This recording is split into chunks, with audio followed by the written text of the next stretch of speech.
सुर्खियों में चल रहा वेनेजुएला, दक्षिण अमेरिका महाद्वीप का एक देश जिसकी राजधानी है इस देश का खूबसूरत शहर काराकस। हाल ही में यहाँ अमेरिका द्वारा सैन्य कार्यवाही की गई और यहाँ के राष्ट्रपति निकोलस मदुरो को अमेरिकी सेना द्वारा गिरफ्तार कर अमेरिका ले जाया गया। यहाँ की हिस्ट्री की तरफ चलते हैं तो पता चलता है कि इस क्षेत्र में कभी अरावाक समुदाय बड़ा समृद्ध और प्रभुत्वशाली था, लेकिन यूरोपियंस ने अपने साम दाम दंड भेद से इस समुदाय को अपना गुलाम बना लिया।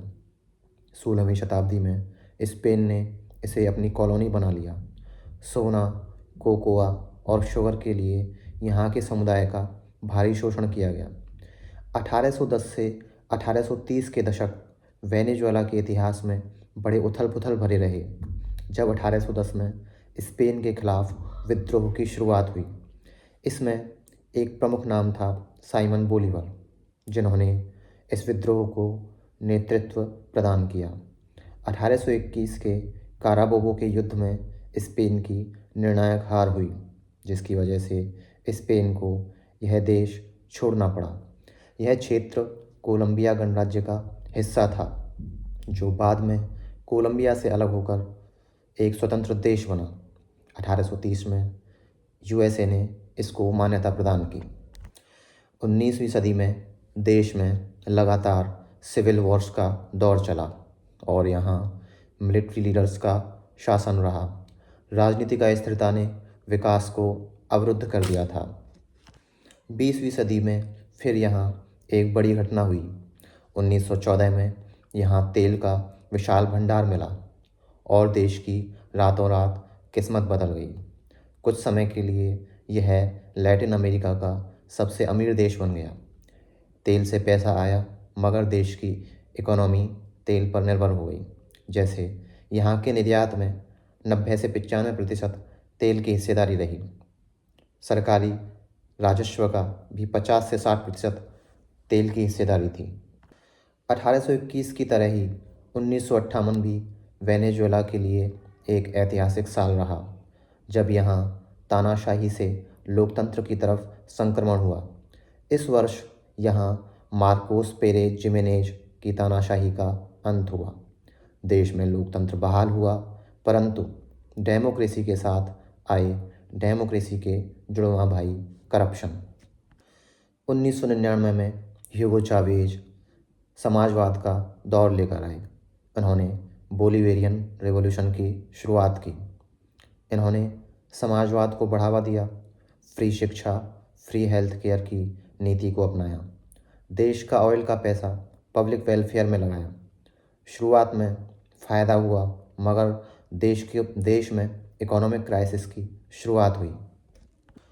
वर्ष 2013 में चावेज के बाद निकोलस मदुरो प्रेसिडेंट बने। 2014 में तेल की कीमतों में भारी गिरावट आई। इससे तेल पर खड़ी वेनेजुएला की इकोनॉमी कोलैप्स हो गई, महंगाई बढ़ गई और फूड और मेडिसिन की कमी हो गई। लार्ज स्केल माइग्रेशन हुआ। कहा जाता है कि मदुरो ने अर्थव्यवस्था चलाने के लिए ड्रग्स इकोनॉमी खड़ी की। उन पर चुनावों में धांधली के भी आरोप हैं। मुख्य विपक्षी नेता मारिया कोरिना माचाडो वहाँ डेमोक्रेसी और पॉलिटिकल चेंज के लिए लड़ाई लड़ रही थी।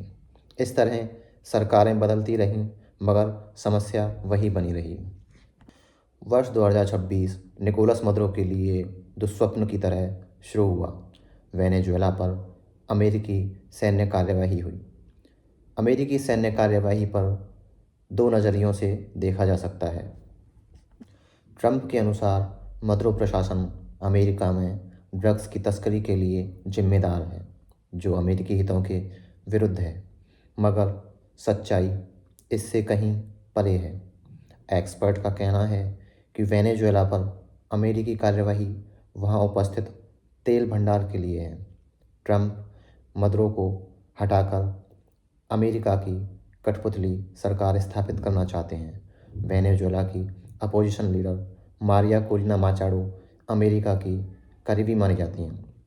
इस तथ्य की पुष्टि ट्रंप द्वारा इस सैन्य कार्यवाही के बाद की गई प्रेस कॉन्फ्रेंस में की गई। जिसमें उन्होंने कहा कि हम इस देश को चलाएंगे और यहाँ के तेल पर कंट्रोल करेंगे। ट्रंप का कहना है कि हम ऐसी कोई संभावना नहीं छोड़ेंगे कि वेनेजुएला फिर से पहले वाली स्थिति में पहुँचे। अब देखना होगा देश का भविष्य क्या रहेगा। यह निर्भर करेगा अमेरिका और वेनेजुएला के नागरिकों पर। वेनेजुएला के बारे में कहा जा सकता है कि जो देश कभी तेल के दम पर खड़ा हुआ, उसी तेल ने उसे डुबो दिया। इस देश के पास सब कुछ था, मगर कमी थी तो सिर्फ प्लानिंग की।